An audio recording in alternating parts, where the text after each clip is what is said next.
Hi guys, today I'm going to go over the test we took on Friday. So we're going to talk through all of the problems and go over and take notes on it so that way you can be prepared for your retest this Friday. So the first one says select all the points that are on the graph of the line 2x plus 4y equals 20. So I have to check to make sure all of these points, when plugged in, equal 20. Remember that when I check these points, this is x and this is y.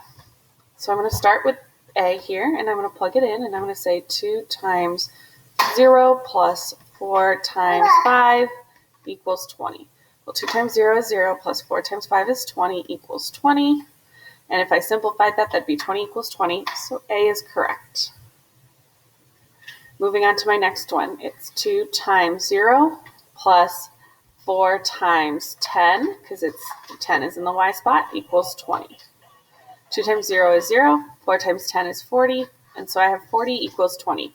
I know that 40 doesn't equal 20, so I'm going to go ahead and cancel that. So moving into my next one, I have 1 and 2. So I'm going to have 2 times 1 plus 4 times 2 equals 20. 2 times 1 is 2, 4 times 2 is 8, equals 20. 2 plus 8 is 10, equals 20. Those do not equal each other, so I can cross that one off.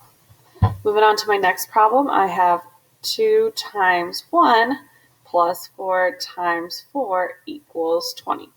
4 times 4 is 16. 2 times 1 is 2, equals 20. 16 plus 2 is 18, so that won't equal 20, so that's not it either. Moving on to E, I have 2 times 5 plus 4 times 0 equals 20. 2 times 5 is 10, plus 4 times 0 is 0 equals 20. That gives me 10 equals 20, so E is not correct either. Finally, with F, we have 2 times 10 plus 4 times 0 equals 20. Okay, 2 times 10 is 20 equals 20. So F would work as well. So my answers for the first one was A and F. All right, moving on now to my second one. All right, so let's move on to number 2. It says for 2 weeks, the highest temperature each day was recorded in 4 different cities. Lines L, M, N, and P are graphs of temperatures over time in Lubbock, Memphis,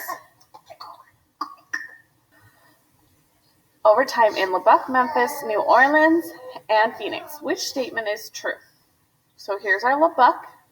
We can see that there's no slope here. It's a zero slope line. It's going straight across. So its temperature as the time or days passed means it stayed pretty the same.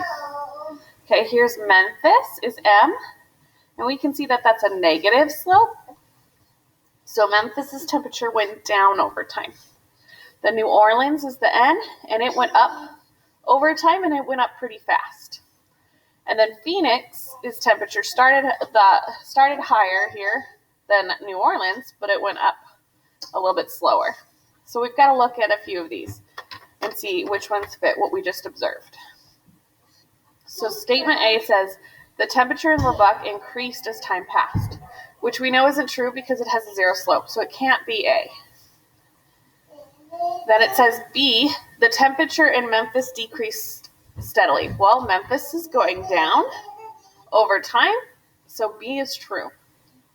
Then C, it says the initial temperature was warmer in Phoenix than in Memphis. Well, Memphis starts up here, Phoenix starts up here, down here. Memphis is way higher than Phoenix, so that's not true.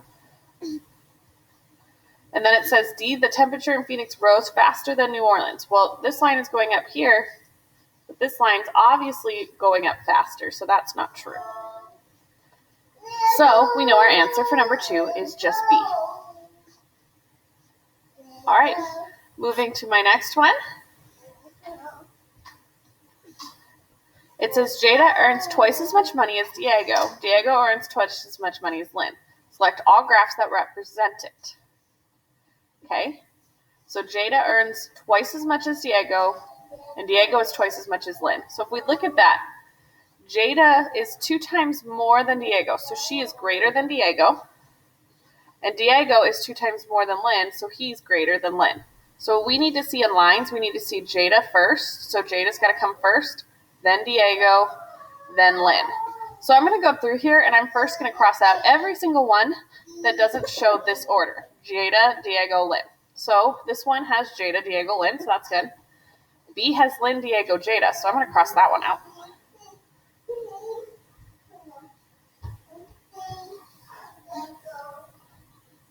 Actually, I'm not, because if I look, this says money. So if I looked at the axis, so this is my fault, I didn't look at the axes first. So this is time, then money. So we actually need to see it reversed. We need Lynn, because it's 2 times more money, not 2 times more hour. We actually need to see it reversed because of where the axes labels are. We need to pay very close attention to the fact that Lynn should actually go first because she makes the least amount of money for her time worked.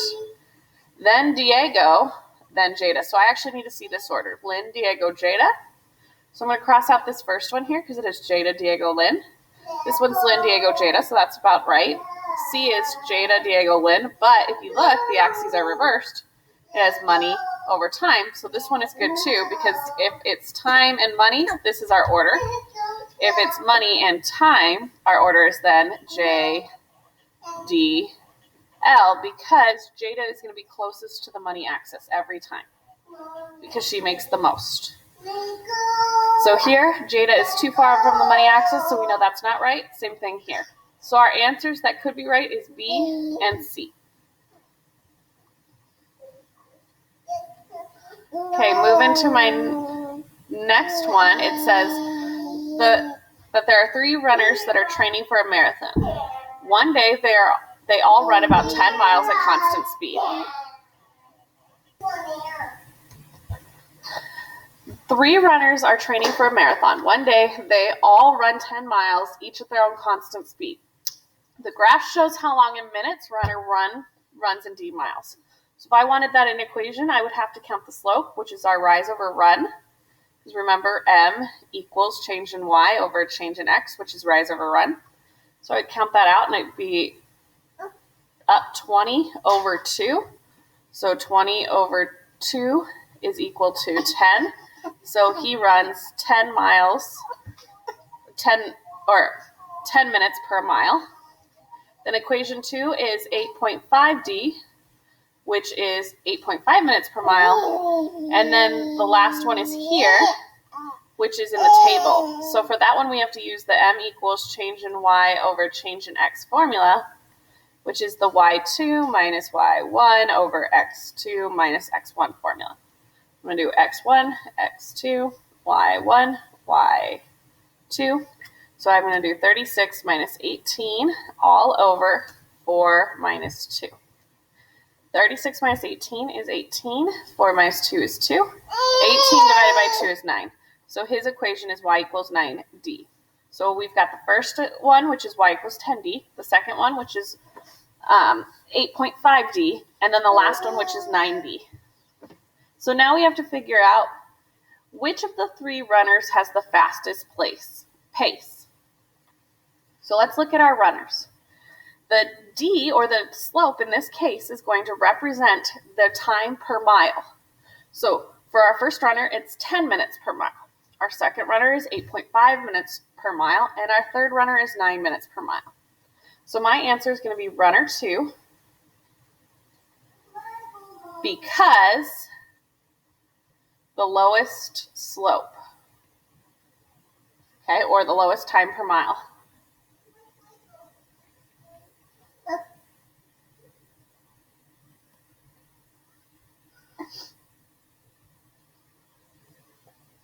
All right, so now I'm going to move on to question number 5. Question number 5 wants me to write an equation for each of my lines, P, N, M, and L. So I've got line L, line P, line M, and line N.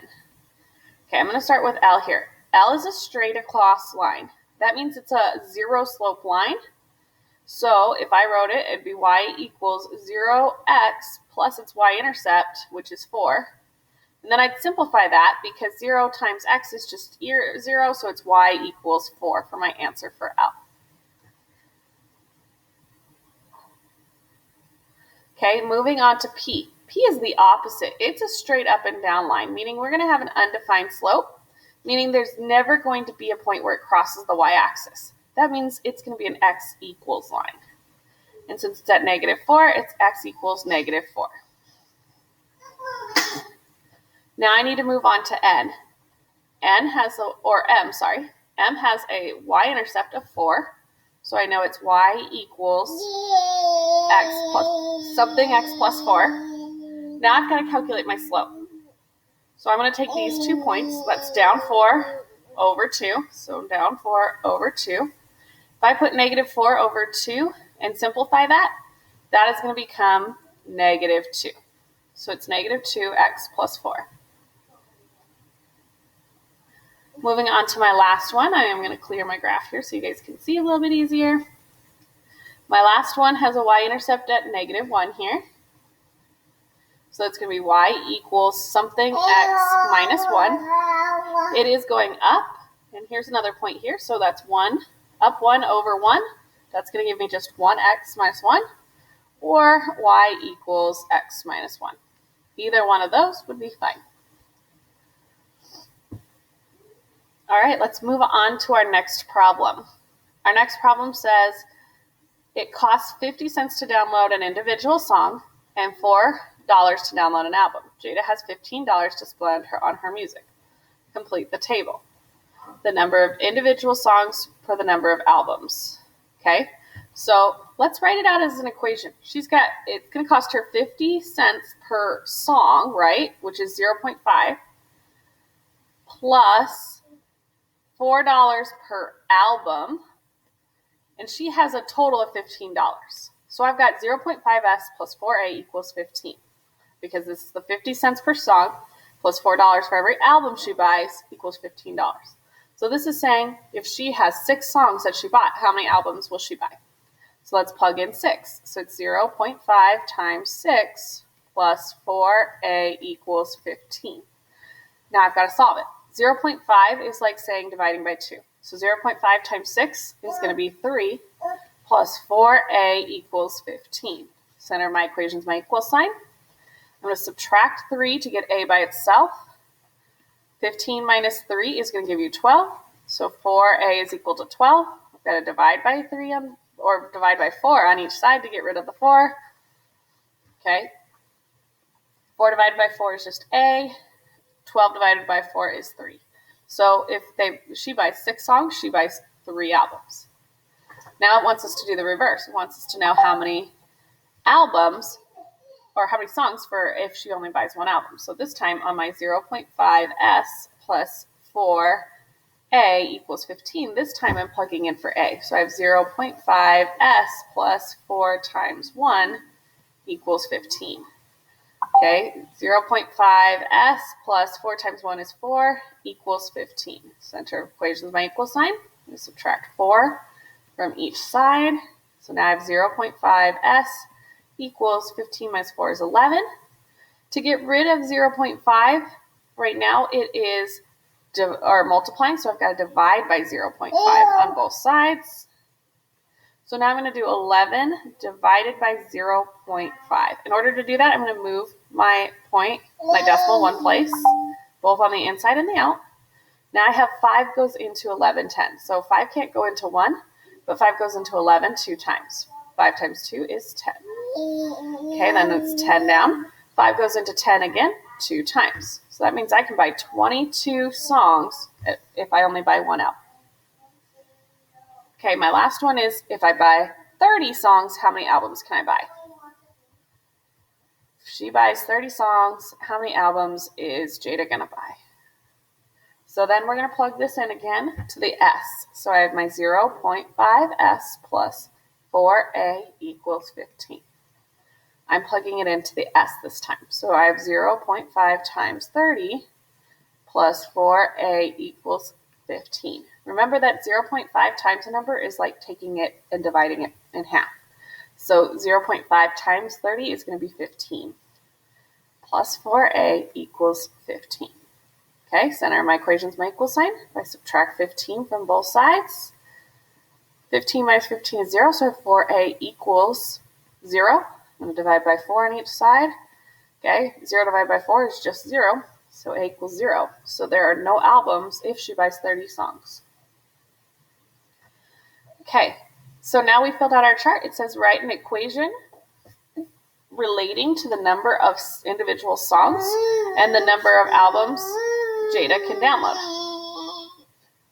Okay. We already wrote that equation. We said it costs 50 cents to download a song plus $4 to download an album, and she has a total of $15. So there's our equation. 0.5s plus 4a equals 15. The next part says graph the solutions to your equation. So it wants us to graph, and we already have 3 points up here, so we're just going to plug in our 3 points and draw our line. So our first one is songs is 6, so songs here, 6, and albums is 3. So if I go 6 and then I go 3 here. Okay. Our next one is 22 songs and 1 album. Okay. And then our final one is 30 songs and 0 albums. Okay. With those, we can now draw our point.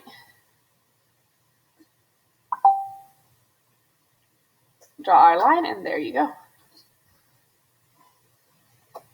Oops, it's 22 and 1 right here. Sorry, guys. There you go, and there's your line. Now we move on to our next one. It says a cell phone plan costs $200 to start. So you will remember that when we talked about equations and making equations from word problems, we said that whenever it says to start, that's our y-intercept. And then it says there's a $50 charge each month. We said that the word each identified our slope or our m. So it says, what is the total cost to use a cell phone plan for 1 month? Okay, so I've got to figure out how much does it cost me to use it for 1 month. Well, it's $200 to start plus the $50 charge to run it, so it's $250 for my 1 month. How much is the total cost for X month? That's where it wants you to write your equation. So it's going to be y equals 50x plus 200. Now we move down and it says graph the cost of the cell phone plan over the period of 2 years. Okay, use months over time.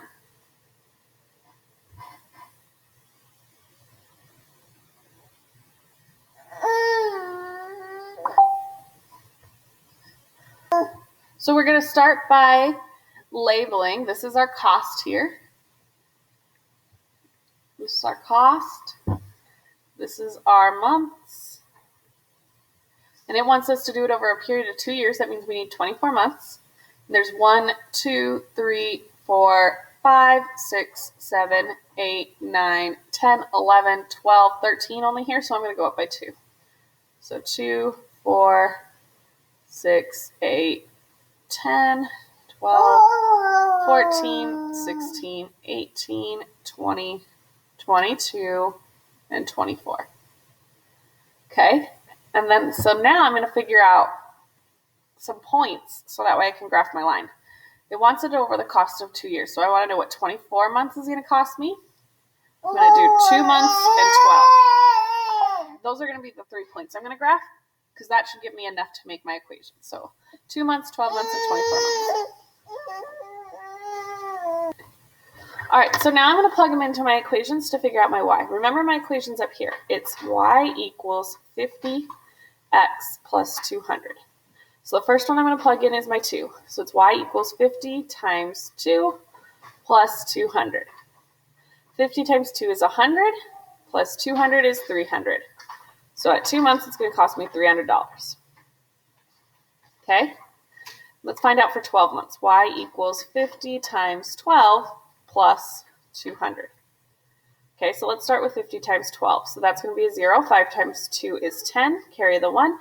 5 times 1 is 5 plus 1 is 6. So that's 600 plus 200. So it's going to cost me $800 by a year. So after a year, I've spent a total of $800 on my cell phone plan. So then 2 years, let's find out what it is. It's going to be y equals 50 times 24 plus 200. Okay, bring my 0 down. 5 times 4 is 20. Carry the 2. 5 times 2 is 10 plus 2 is 12. plus 200.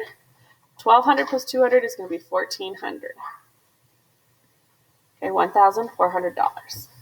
So now that I've got an idea here, I'm going to make my scale go up by hundreds here, because I need to get all the way up to $1,400. So I'm going to go up by, actually, I think I'm going to go up by 200s. I'm going to say 200, 400, 600, 800, 1,000, 1,200, 1,400, 1,600, 18, 2,000. Okay? So I know my y-intercept is 200 because that's my initial amount. Then at 2, I paid $300, so it's going to be right here. Then at 12 months here, I've paid $800, so I'm going to go to 12 and 800, which is right here. And at 24, I've paid $1,400, so that's right here. So there's my line. The next question says, is there a proportional relationship between time and the cost of the cell phone plan? The answer is no. The reason why the answer is no is to be a proportional relationship, it has to start at 0, 0. But our cell phone plan did not start at 0. It started at 200. So no, because it did not start at 0, 0. Okay, moving on. Okay, it says draw a line parallel to the line you graphed, starting at the point 0,350. Suppose this represents the pricing for another company plan. What is the startup fee and monthly cost for this plan? Well, if it's parallel, the line is going to go the same exact slope, which means it's going to be 50x as well. But our startup fee is changing to 350, so it's going to be the same look, but it's going to be 50x plus 350. So this is going to be our slope is m, it's going to be 50, and our y-intercept is going to be 350. All right, hopefully you've taken notes on all of this. Make sure if you need to go back, please do so. This is going to help you set up for your retest on Friday. Have a good day, guys.